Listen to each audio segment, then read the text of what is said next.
Hello, hello, hello. All right. So, today we have the very first lecture in the Jacksonian America series. All right. With this, of course, today what we're going to do, we're going to cover a little bit of background of what gets Jackson where he is, his early life, things like that.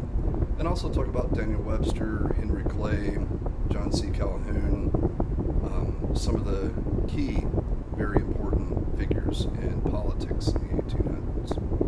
So, with that, this is the lecture for Jacksonian America. This is also known as the rise of mass politics, or the era of the common man. Time frame 1828 to 1840. So, with that, let's kind of get going.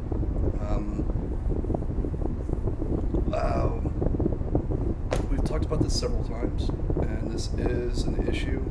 The founders thought this was a horrific thing that if it would ever happen would destroy us, and it is this time that it comes into being. And what I'm talking about, of course, is the birth of true political parties. We always had factions within the founding fathers, but they'd never really formed separate parties. Now, by 1828, you have two distinct parties. One was known as the National Republicans, which would become, over time, the Whigs, the Whig Party. And the other was known as the Democratic Republicans, which would become known as the Democrats. So, with this, we get the birth of the two parties at the time, the Whigs and the Democrats. All right. With the Whig Party, which were the National Republicans, these were the ones that tended to be and had been Federalist before. These guys were led by two main people, Henry Clay and John Quincy Adams. All right. They really pushed what they referred to as the American system, which was basically Henry Clay's approach to American economics. All right. So the main focus of the Whigs was economic nationalism. They wanted to continue doing and creating a better economy.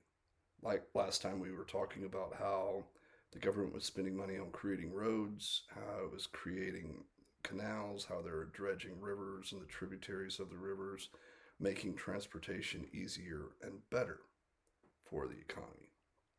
So with Clay and Adams, they really wanted to push this idea that the best way to make America grow and prosper is through this idea of economic nationalism. The main supporters of this tended to be the educators of the time, the professionals, the businessmen, the industrialists, mainly Northerners. And also, in the beginning, you see this as really the Whig approach is a slow growth idea, looking at what's around, assessing what you have, and the best ways to use what you have, and going with it. All right. The other group, the Democratic Republicans, which would turn into the Democrats, is the party of Jackson. Andrew Jackson would say, of course, that he was a Jeffersonian, but the only real platform that Jackson had was that he said he was attacking privilege, he was fighting for the common man, he was there to take down the system that was and build a new system based on what the people want. So Jackson never gave a platform other than things he hated. He never gave anything constructive about what he wanted to build, what he wanted to create. And most of his focus was on what he did not like and what he wanted to take apart, what he wanted to destroy. And the Whigs were different than that. The Whigs were focused on what they wanted to build, what they wanted to create, how they wanted to improve. So you have two very different parties during the late 1820s. And that is where we get the birth of the two-party system. Between the presidential elections of 1824, 1828, and 1832, these two parties would solidify themselves as the main parties of the U.S. system. All right. Next, the big things that we need to talk about. The next slide in your PowerPoint presentation says the men of the century. And I give you guys and gals 4 individuals that played a huge role in shaping American politics, culture, and spirituality. So, all right, let's start off. The first one I want to talk about, and your first key point of the day, is Daniel Webster. Daniel Webster was the senator from the state of Massachusetts, and he was the one that really supported and promoted Northern interest.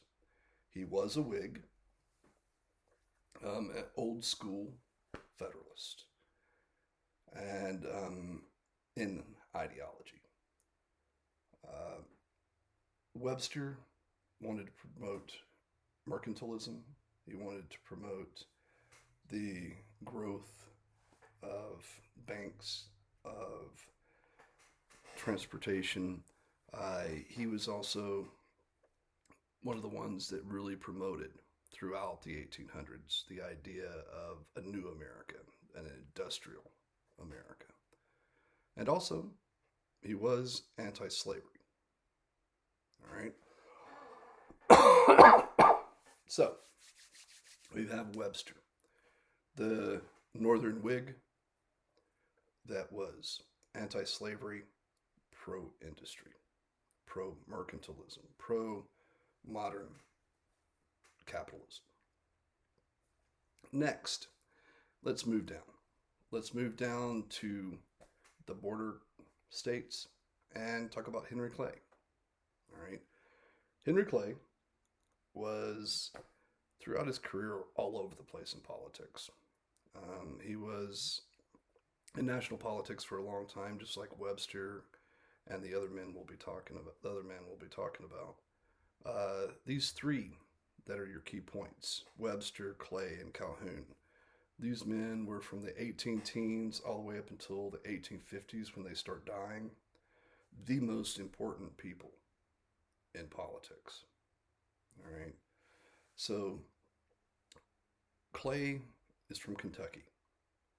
And as we talked about in the era of good feelings, when we talked about the Missouri Crisis and Compromise, Clay was focused on trying to create an amalgamation. He wasn't just Southern agriculture or Northern industry or Western change. He was an amalgamation, and he was always working with all of these different people in Kentucky, trying to make it best for everybody.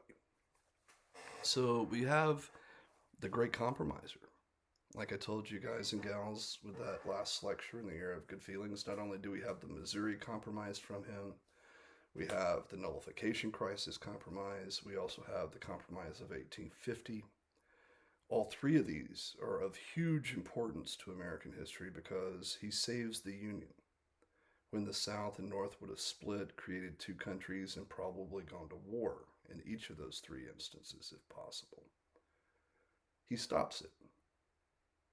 And he keeps the nation going. if at any of those three previous times, more than likely the South would have won. That'd be two separate nations right now. It wouldn't be the United States of America. We'd be a northern country and a southern country. And if you gauge world history at all, if you've read world history at all, anytime you have a nation or an empire or a country split in two, those two countries tend to go to war with each other for time immemorial. All right.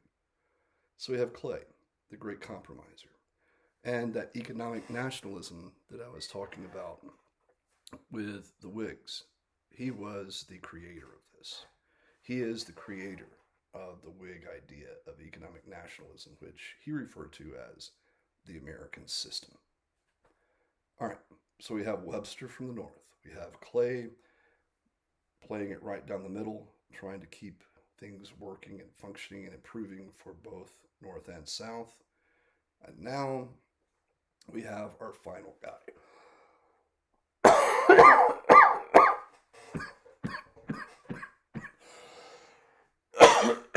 Sorry.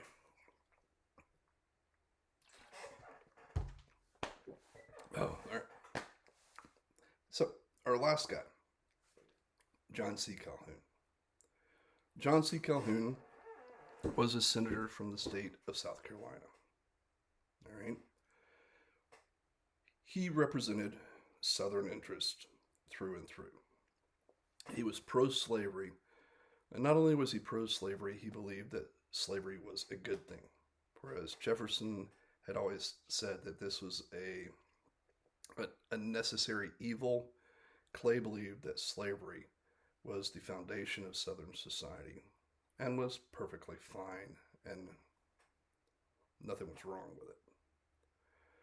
So he was an agriculturalist and focused that America should stay in the agricultural landscape and that mode of economics, and was pro slave. So Webster and Calhoun spent their entire careers battling, whereas Webster was anti slave, pro industry, and pro mercantilism. Calhoun was pro slavery, anti industry, and pro agriculture. All right. So these men hated each other their entire political career. Every day, throughout their political career during the 1800s, they were fighting with one another. They lived in two completely different worlds and wanted two completely different things. All right. Next, he's not a key point, but he is very, very important to the American cultural and spiritual landscape. All right. Charles Granson Finney. Finney was America's preacher. All right. He becomes our first heavy hitting preacher. I don't know if any of you guys and gals are that religious or can even, you couldn't remember, you're way too young, but I don't know. Like I said, if you grew up evangelical Christian, you may have heard of Billy Graham, some of the early evangelists. Some of the evangelists of the late 20th century. And Finney was our first true evangelist. He was our first true national preacher. Nowadays, when you think of preachers, you probably think of Osteen and a lot of others that are these televangelists, these guys that are on TV and have congregations that are huge and, they blow up. But Finney was our first really national preacher. And Finney's sermons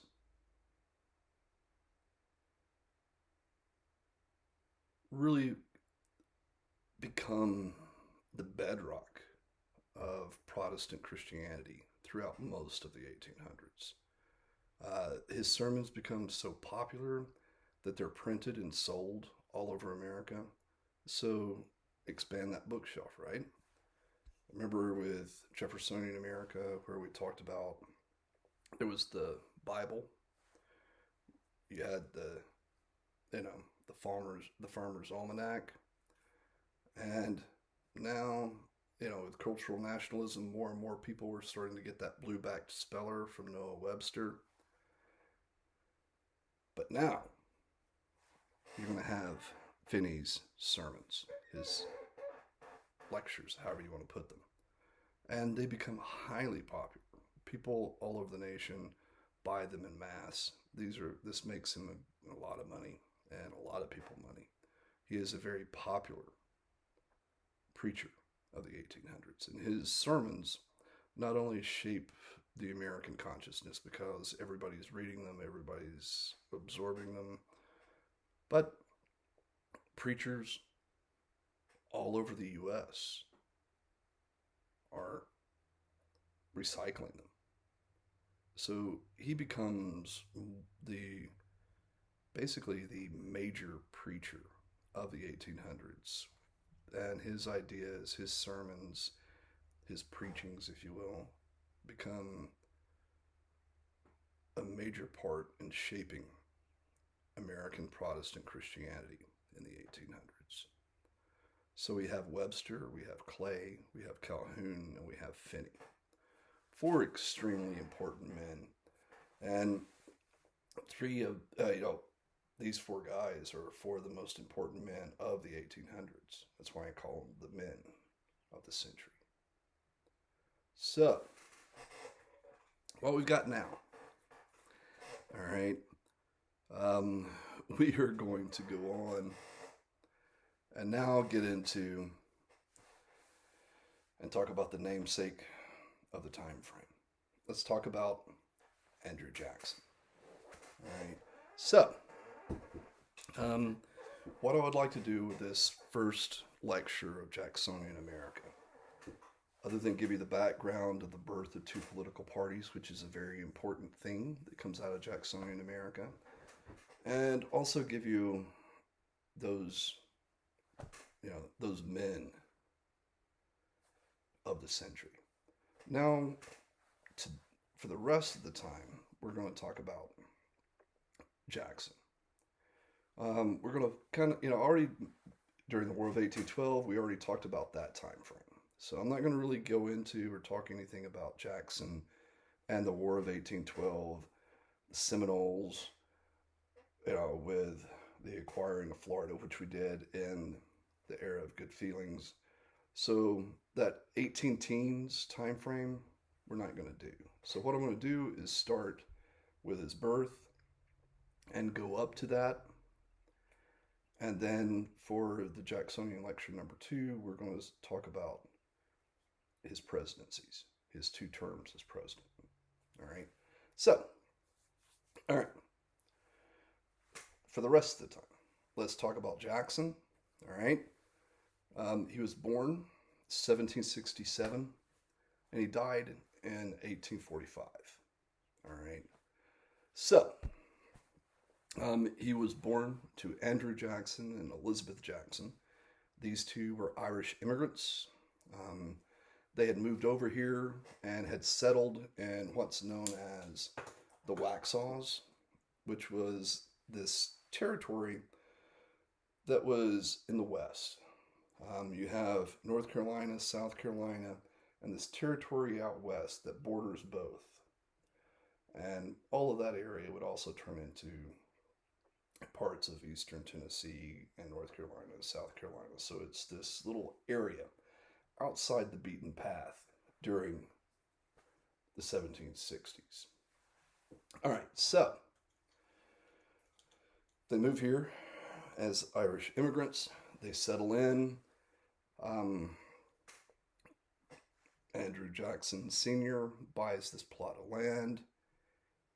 He starts farming it. It's a very poor land. It doesn't really work well. And basically he works himself to death. All right. And just a little bit before his, the dad's namesake is born, Andrew Jackson Sr. Elizabeth Jackson's husband, dies. Just a little bit later, Andrew Jackson, the man who would become our president, is born. All right. So, um, Jackson is born in 1767. Like I said, um, he has two older brothers. Elizabeth, with since she has no longer has a husband, moves in with family. She moves in with her sister that she's very close to. Her sister is an invalid.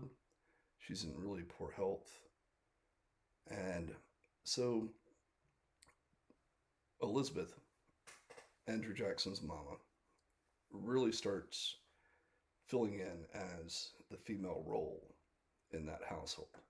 Not only does she take care of her three boys, she also takes care of her sister's eight children. So Elizabeth Jackson is the mother to basically 11 children. She helps raise 11 children in her sister's home. Um, During this time, um, Andrew Jackson, let's just say Jackson. From here on out, our president, the only one we're going to be talking about really, it's all his story. We'll just call him Jackson. All right. Jackson gets sick a lot. He gets sick. He gets really sick a lot at different points in his youth. When he was young, when not only when he was young, but during his formative years in his early teens, and he would continue to throughout his life. It's just the time frame. So, several things that's key here that you want to think. Um, One of the things that he gets during this time that affects him his whole life is parasites. He Parasites evidently get into his system at a very young age, so he is always very skinny. No matter how much he eats, no matter what he does, he's always very skinny and kind of sickly. All right. Also, he catches numerous viruses and diseases. One of the things he does is he gets really sick one time, and one of the side effects of this sickness is he slobbers. He slobbers constantly and for a long time. Um, so, you know, during his youth, his childhood, and his teen years, I mean, if anybody nicknamed him, it was probably Slobbering Andy. Also, he got he caught a disease that the old people in the wax haws called the big itch. This meant that he broke out in a head to toe rash, complete body rash, and it was this insufferable itch that constantly oozed and bled. It was supposed to be really nasty. So he got this kid that has parasites, that has the big itch, and slobbers. So he's got a lot of things going against him, right? But this didn't tend to slow him down. All right. Um,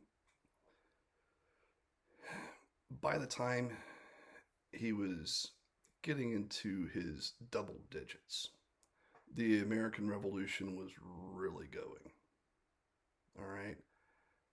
And his oldest brother went off to fight in the revolution and would die fighting in the revolution. By the time, you know, a year or two later, after his brother died, he and his other older brother would join the revolution. Both of them were too young to actually fight, and so they became couriers.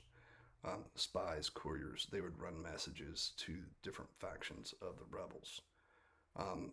So, Jackson became a spy and a courier for the American Revolutionary Forces at the ripe old age of 12.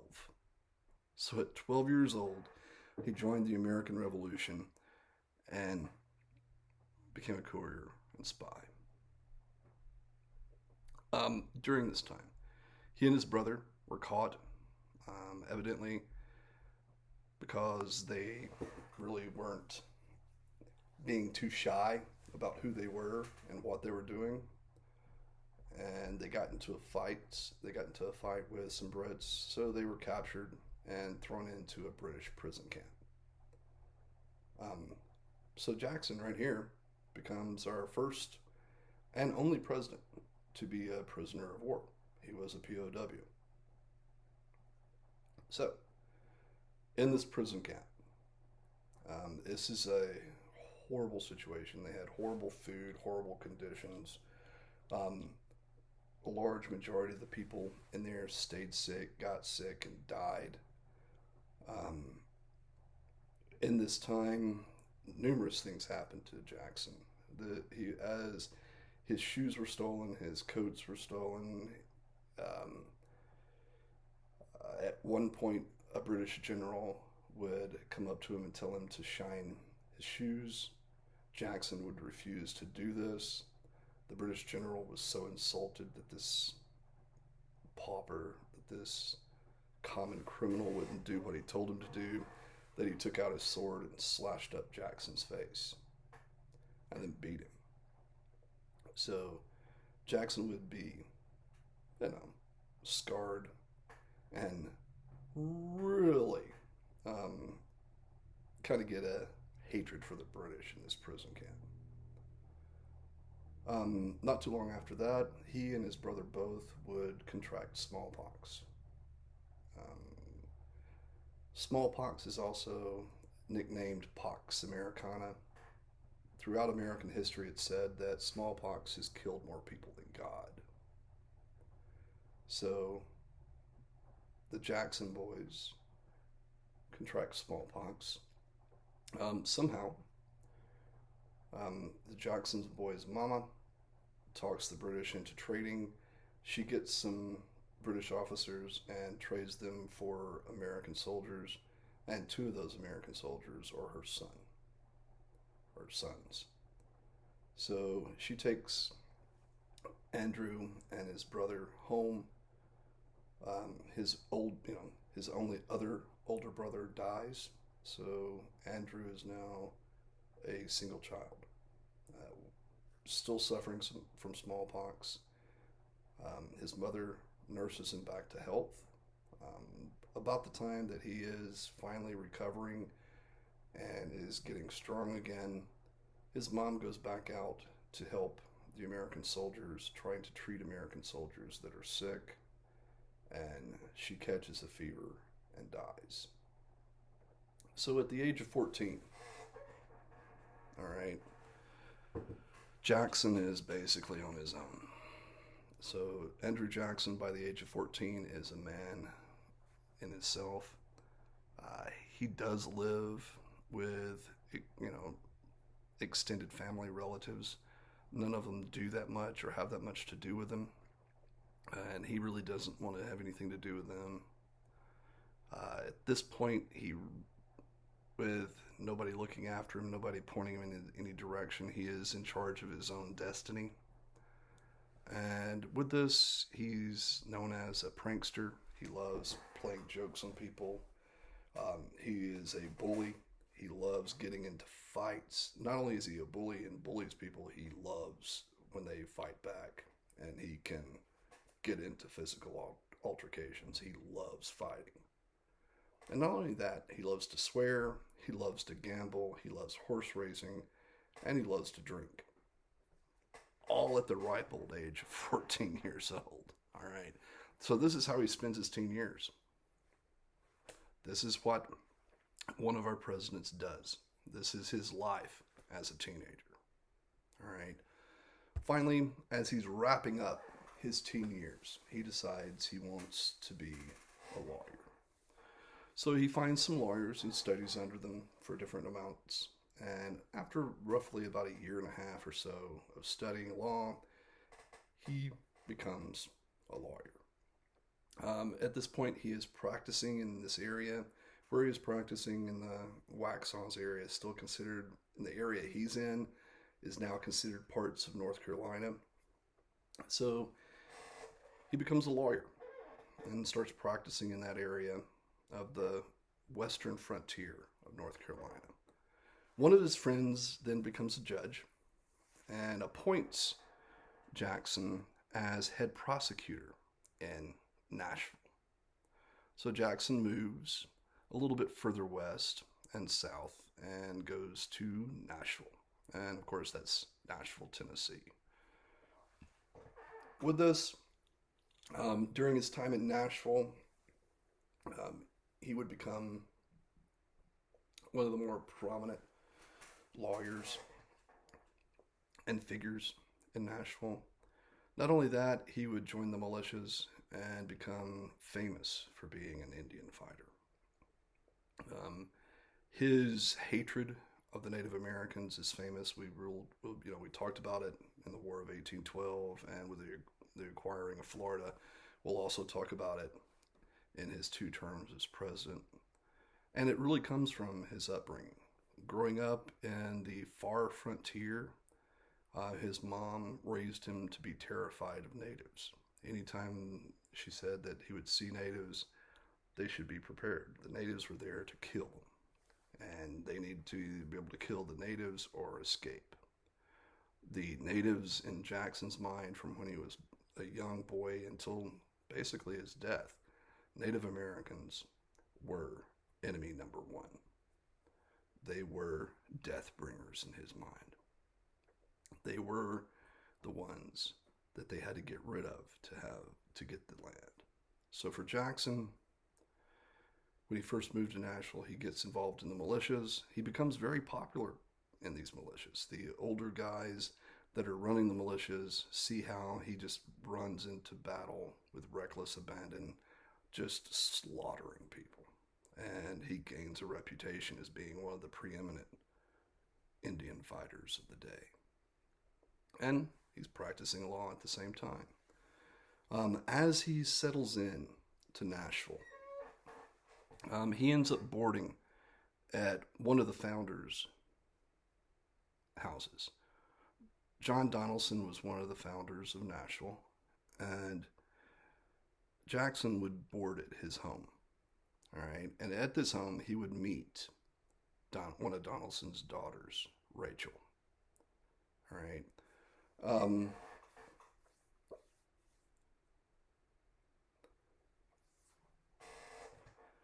Rachel was married to a man named Robards. They did not have a good marriage. They had moved off with each other, and she ended up coming back. And after a while, he followed her back. They had a very tumultuous, violent relationship. And during the ending of this relationship, Jackson had become a boarder at the house. And Robards did not like Jackson and accused Jackson of being too friendly with Rachel. And Jackson said that he was going to cut Robards' ears out. Not off, out, like he was going to core out his entire ear out of his head. Robards took this to the magistrates and had Jackson arrested.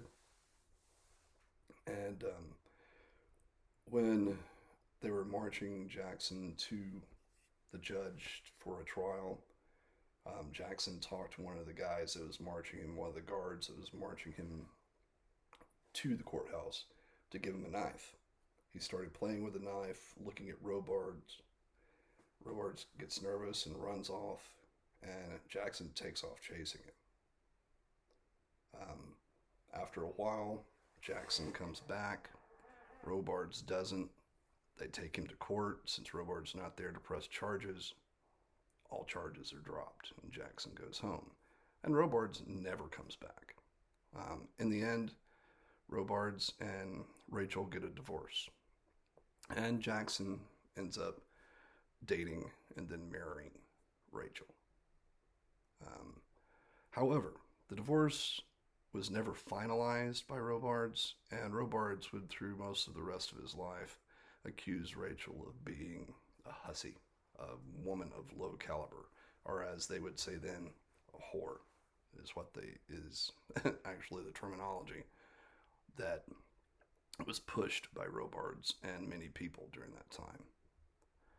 So when Jackson and Rachel found out that he'd never finalized everything like he was supposed to, they did everything they could, did more paperwork, got married again, and settled everything that they were now legally married. However, this would cause problems for her and him her entire life. Um, Tennesseans that opposed Andrew Jackson, and anytime he was involved in politics or the military, anybody that didn't like him would use this idea that he and Rachel were married against God and that he was a bigamist and she was a whore, and it would always get nasty. That problem would put Jackson into just innumerable duels and fights with people. We'll get to that later. But it's during this time when he was practicing law that he became a very successful lawyer. He would start accruing land, slaves, would become a very, very wealthy man. It's also during this time that he would help draft the Constitution of Tennessee. He would be Tennessee's very first representative in the House of Representatives and Congress in D.C. Not too long after that, he would be bumped up and become a senator in D.C. He hated politics in D.C. He absolutely despised Washington, D.C., and would quit as a senator and move back home. That would be in 1798. As soon as he got back home, he would be appointed to the Tennessee Supreme Court, and for that next 6-year time frame, from 98 to 1804, he would become an important member of the Tennessee Supreme Court. During that time also, in 1801, he would become a major general. He would become the main general, the leader of the Tennessee militia. So he was the head general, the major general of the Tennessee militia. While all of this was going on, and as he was getting more and more prominent, more and more powerful, and going through all these duels, which we'll talk about in a little bit, this is when the War of 1812 and the era of good feelings happens. All right. And then he would participate in all of this and become a national hero. So, with that, all right, let's kind of wrap all of this up for the day with what I always like to say is Andrew Jackson, the manly man. All right. So,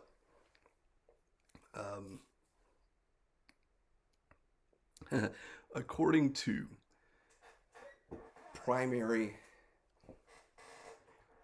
documents, Andrew Jackson was involved in at least 103 duels. All right, let's talk about duels. These were organized, challenged altercations. They could be pugilistic, meaning that it could be a fist fight, or it could mean that people would go at they would go at each other with canes, or possibly swords, or guns. So you have varying degrees of how a duel would or could work. Like I said, it could be a fist fight, it could be people fighting each other with canes, people could use whips, swords, or guns. But Jackson, we know for a fact, was involved in more than 100 duels in his time. Most of them, in his early years, of course, were when people insulted him or insulted his honor. For example, one of his earliest duels that we have on physical record, that we have numerous accounts of, is he was arguing a case. The other lawyer ridiculed him and made fun of him in his legal argument, so Jackson challenged him to a duel. After the court case was over and all the evidence was going to the jury to deliberate, Jackson and the other lawyer went outside, took their 10 paces, turned, and shot at each other. So both of them would miss in this instance with this lawyer. Both shot, both missed, both shook hands, and decided to be friends thereafter. So you have these kind of duels. But a lot of Jackson's duels were of other men, both political, economic, and other guys in Tennessee and in DC that didn't like him personally.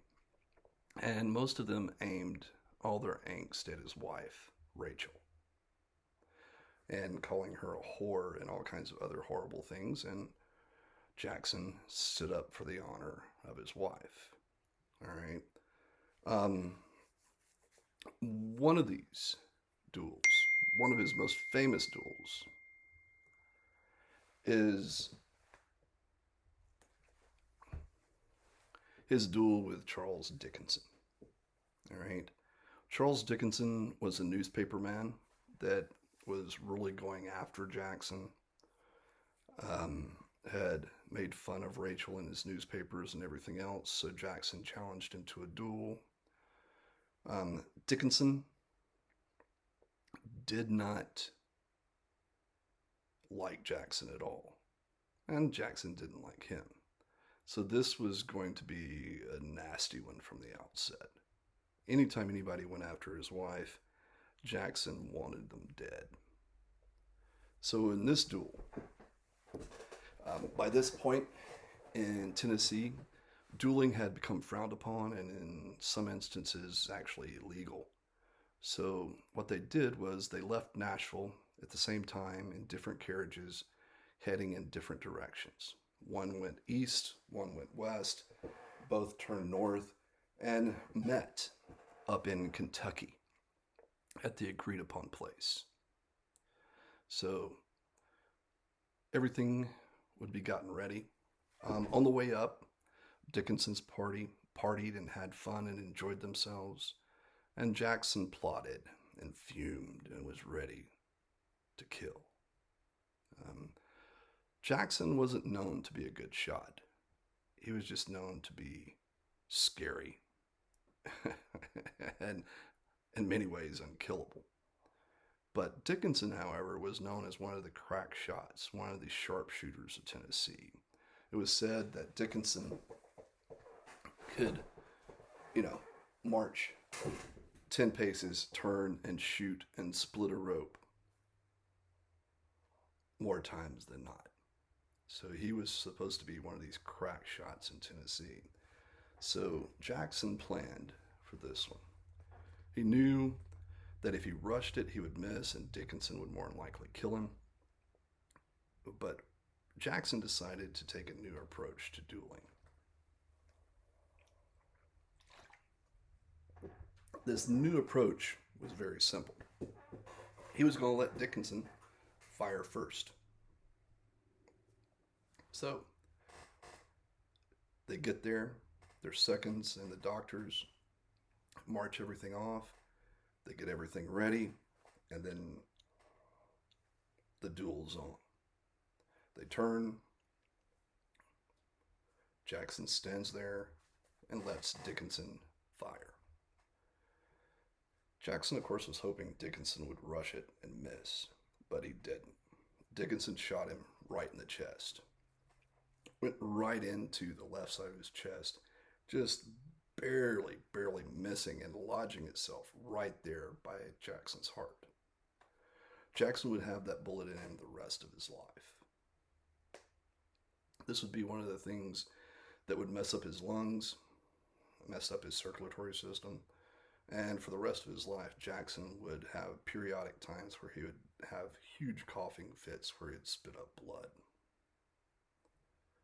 All right, so Dickinson shot. Jackson took it. Jackson then took slow aim, started focusing, took his time, aimed, shot, shot him through the throat, ripped his throat out, killing the guy instantly. Um, it's Jackson. Like I've mentioned in the War of 1812, this guy is the angel of death. Nobody could kill him, but anybody he set his sight to usually died. So after this, Jackson got a bad reputation. Um, Jackson took a shot and shot him, but according to duel rules, the rules of dueling at the time, you're both supposed to turn and shoot. It was bad form for Jackson to wait for him to shoot and then take time to make sure he could take him out permanently. So he was known and thought of as a bad, bad man, a cold-blooded murderer. He lost a lot of friends, he lost a lot of political and economic allies, but that never slowed down Jackson. He would keep having duels. Anytime anybody insulted him or insulted Rachel, it was on. I mean, this guy was not one to take any words lightly. One of the biggest, craziest incidences that can't really qualify as a duel because it's more like just a fiasco, something crazy, is that Jesse Benton was dueling one of Jackson's friends with the last name Carroll. And Carroll and Jesse Benton dueled. And Carroll, who Jackson was his second, ended up shooting Jesse in the butt. All right. This is embarrassing for everybody in this instance because this means that when everybody turned to fire and shoot, Jesse was running, so he was a coward.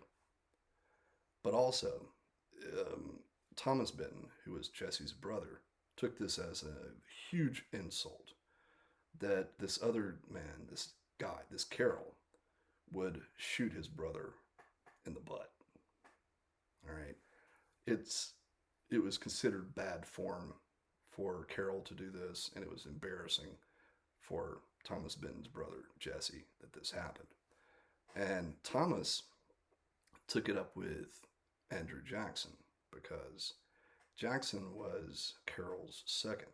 He was the one watching over this, and Thomas Benton believed that Andrew Jackson should have stepped in and stopped it from happening. So Thomas Benton and Jesse Benton started talking trash about Jackson all over Nashville. And Jackson heard about it. He showed up at the City Hotel where the Benton brothers were staying.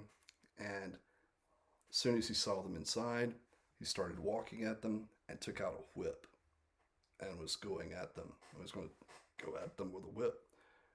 Jesse Benton then pulled out guns, shot Andrew and shattered his shoulder, shot him again in the arm. Both of these were in the left arm.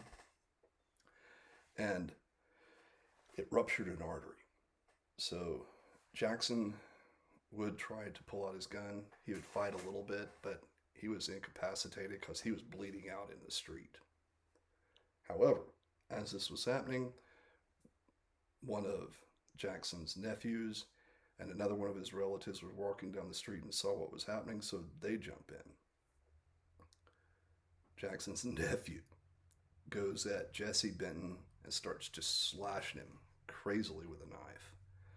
And the other relative starts shooting at Thomas Benton.